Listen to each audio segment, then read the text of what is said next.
Hello， 大家好，我係 Gloria， 又同大家見面啦。今日倫敦天氣超好，我帶大家去倫敦附近一個通勤好方便嘅小鎮 Milton Keynes。我而家嚟到 Milton Keynes 啦，頭先咧就喺 Euston 搭咗35分鐘嘅火車嚟到呢度，真係覆下電話啊，睇下 WhatsApp 咧已經到，超級快。Milton Keynes 係位於 Birmingham 同埋倫敦嘅中間點，倫敦 Euston Station 過嚟都只係大約33分鐘。如果喺倫敦返工都好方便，我喺倫敦嘅 Zone 1西邊去到東邊都唔止呢個時間。另外 Milton Keynes 亦都係東西鐵路計劃 EWR 其中一站。計劃主要係連接 Cambridge 同埋 Oxford 之間嘅鐵路，會分3段實施。首段 Oxford 連接 Milton Keynes 已經完成，中間仲會經過 Bicester Village， 亦都好快就會通車。咁呢度咧有一個係曾經成為咧全世界最長嘅 shopping mall， 同埋我都想同大家咧睇下周圍嘅環境。Let's go！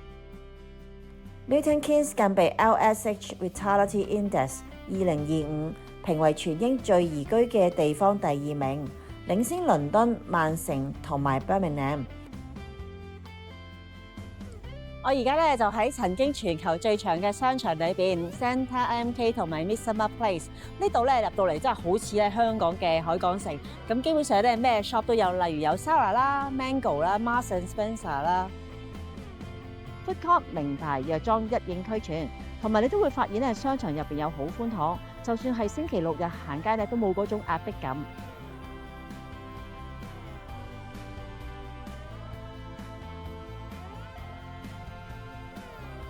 喺 Milton Keynes 除咗有西超，都有5-6間嘅亞洲超市，亦都可以咧有一個網上嘅訂購服務。如果你去到店鋪買得太多嘢，唔想自己拎咧，咁亦都可以咧，佢哋會有個送貨服務。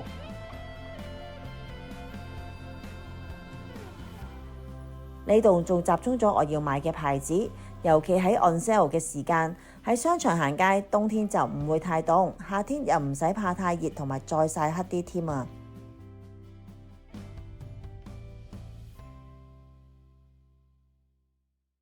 咁多人係揀 Milton Keynes 喺度住同埋投資咧，最重要就係佢有多方面嘅配合啦，而成就咗呢個嘅地區校網、環境、生活水平3方面嘅磨合，令到 Milton Keynes 對於小朋友嘅成長咧有好多方面嘅發展。首先講下點解咁啱小朋友。喺 Google 一 search Milton Keynes 已經見到有大量嘅綠化公園，就好似其中一個新嘅公園 Stanton Low Park， 一大片綠油油草地，有一種一望無際嘅感覺。好多時都會見到一啲嘅家庭喺度野餐。另外有一個好多家庭都必定會去嘅 Whelan Lake， 呢度係英國其中一個最大嘅湖，仲有大量綠化，佔地超過100英畝，足足大香港維園接近2倍。呢度仲有好多嘢俾小朋友玩，例如樹頂繩索課程、水上活動有 kayaking、paddle boarding，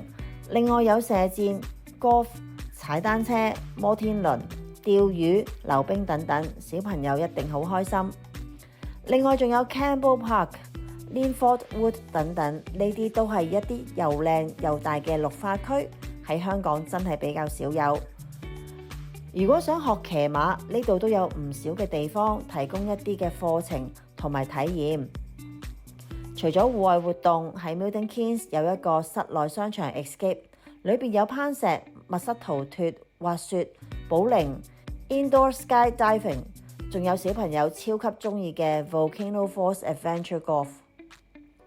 仲有就係啱大人同埋小朋友嘅 Universal Studio， 計劃喺 Milton Keynes 附近起一個英國首個嘅主題樂園同埋度假村，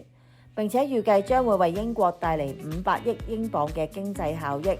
並創造28,000個就業機會。到時如果住喺 Milton Keynes， 買張年票就可以好方便咁樣成日去玩下，小朋友真係好幸福。其實唔單止小朋友，如果大人中意打 golf， 喺 Milton Keynes 因為綠化多，所以都有唔少嘅 golf course， 例如 Milton Keynes Golf Club、Bletchley Park Golf Club， 同埋唔少比賽都喺度舉行嘅 Woburn Golf Club， 亦曾被 Golf Monthly Magazine 選為喺英國及愛爾蘭 Top 100嘅 golf course。至於學校方面，呢度95% 嘅學校都係被 Ofsted 評為 Outstanding 或者 Good。小學已經有接近40間，而中學更加有接近80間。當中好出名嘅，例如 Oak Grove School， 佢嘅 GCSE 成績都非常優秀。另外 Brooklands Farm Primary School 都係好出色，短短14年間由唔夠50個學生增加到現時嘅1300個，可以見到佢係一間好受家長愛戴嘅學校。而嚟緊將會開一間全新嘅學校 Everby School， 將會大約提供2100個學位俾2至18歲嘅學生入讀。應該一大班家長就會喺附近度揾屋，都希望自己嘅仔女可以讀一間又大又新嘅學校。其實 Milton Keynes 呢幾年嘅發展真係好快，當中有唔少嘅大公司進駐喺度，例如 Apple、Red Bull、Mercedes-Benz、DHL 等等。而且呢度會打造一個科技城市，入邊有啲公司已經開始使用機械人嚟送貨，所以成個區都好少見到會比較有歷史嘅建築物。其實真係好唔似英國，我覺得呢度好適合俾一啲有寵物或者有小朋友甚至老人家，但係又需要考慮喺倫敦返工嘅人，而且又平平地想住 house。當然，如果日日要返倫敦，車費都係要考慮嘅因素。但始終如果一個 family 就得呢個，又未必會就到另一個，所以我相信每一個父母都係以小朋友身心健康為先。但係如果你好中意一啲有歷史嘅感覺，咁我就覺得 Milton Keynes 未必係好啱你。但記住留意我哋嘅 channel， 嚟緊會大家去睇下另一個非常有歷史又超靚嘅地方 Bath。